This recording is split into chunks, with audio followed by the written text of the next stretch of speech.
Muito bem, eu vou estar fazendo uma série de vídeos agora onde o tema principal é o OEE, Overall Equipment Effectiveness, ou Índice Global da Eficiência dos Equipamentos.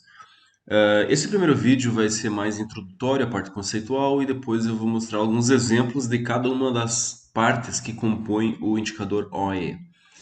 Aqui no primeiro momento, a minha sugestão é que, se você não conhece ainda o OE e atua dentro de alguma área com funções de gestão ou coordenação de equipes ou qualquer tipo de trabalho que tenha relação direta com produção e isso dependa de recursos que sejam eles máquinas e equipamentos, você obrigatoriamente precisa saber a aplicação e interpretação dos dados com base no OE.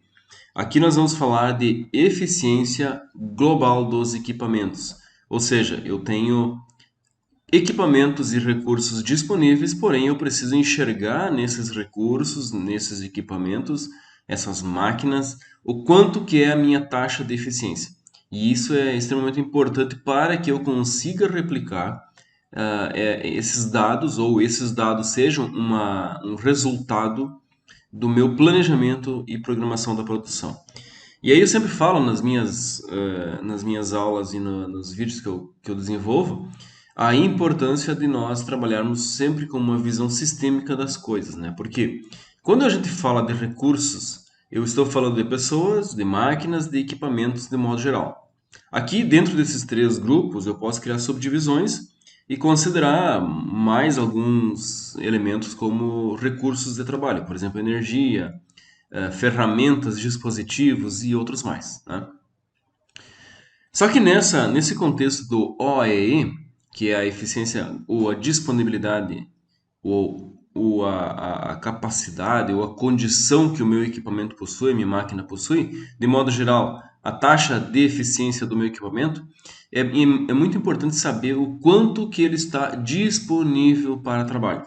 Então vamos lá, se eu compro uma máquina, essa máquina vai ser instalada e ela vai ficar 24 horas, 7 dias da semana dentro da minha empresa, né? Agora, dentro de 7 dias e 24 horas, podem haver situações que a empresa de fato trabalhe 7 dias e 3 turnos por dia, né?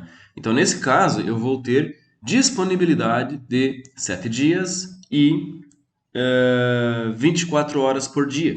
Agora, tem algumas situações que, por processos internos, é definido o trabalho de apenas um turno, né?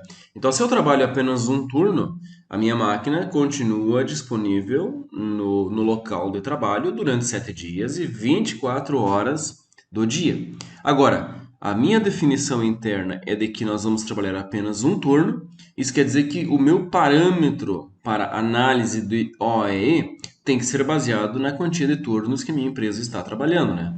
Porque se eu trabalho 7 dias por semana vezes 24 horas, e aí eu tenho 60 minutos por hora, eu numa semana de 7 dias e 24 horas por dia, eu tenho 10.080 minutos. Isso quer dizer que esse é o tempo disponível que a minha máquina, meu recurso possui. Agora não quer dizer que eu vá usar ele durante todo esse tempo, tá? Agora, se eu tenho lá na minha empresa uma definição interna que eu vou trabalhar apenas um turno de 8 horas, vou colocar, arredondar 9 horas, né? 9 horas por dia é meu turno de trabalho e eu trabalho de segunda a sexta. Vezes 5 dias, eu tenho 45 horas semanais, né? Então, vezes 60, eu tenho 2.700 minutos na semana. Se a definição é essa, então o meu cálculo de OEE é baseado em cima desse tempo, que é 2.700 minutos por semana.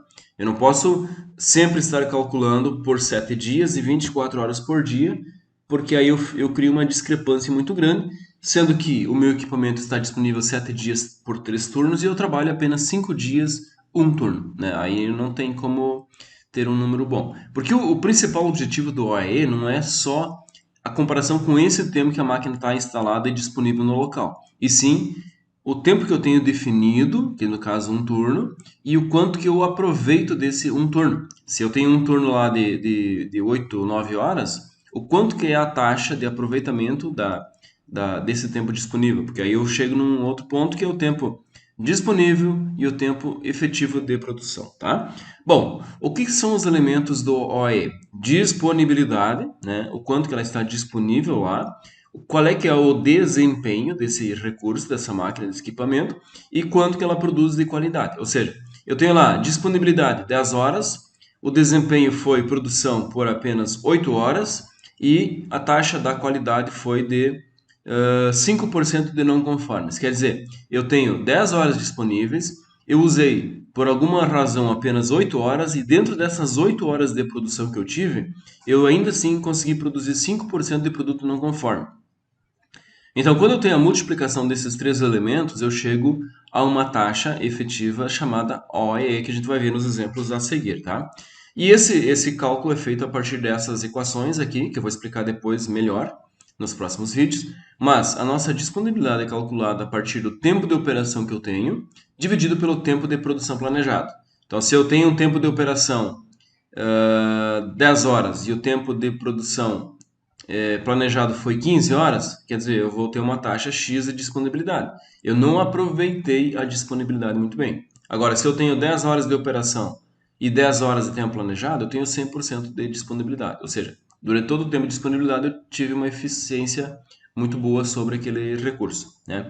O desempenho eu vou encontrar a partir das unidades produzidas pelo tempo de operação, né, e pelo tempo do ciclo ideal.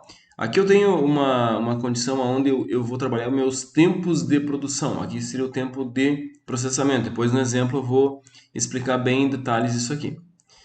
Qualidade, eu vou ver unidades conformes sobre o total de peças produzidas. Então, se eu tenho lá unidades conforme X, 10 unidades conformes e o total de produzido foram 12, quer dizer que eu tenho duas não conformes, isso representa quanto? 20% da minha produção não conforme, tá? Pessoal, introdução sobre o OE é isso aqui. Agora, na sequência, vocês vão ver vídeos onde eu vou estar explicando, com base em exemplos, situações onde a gente pode verificar taxas e, a partir disso, chegar ao valor de OE.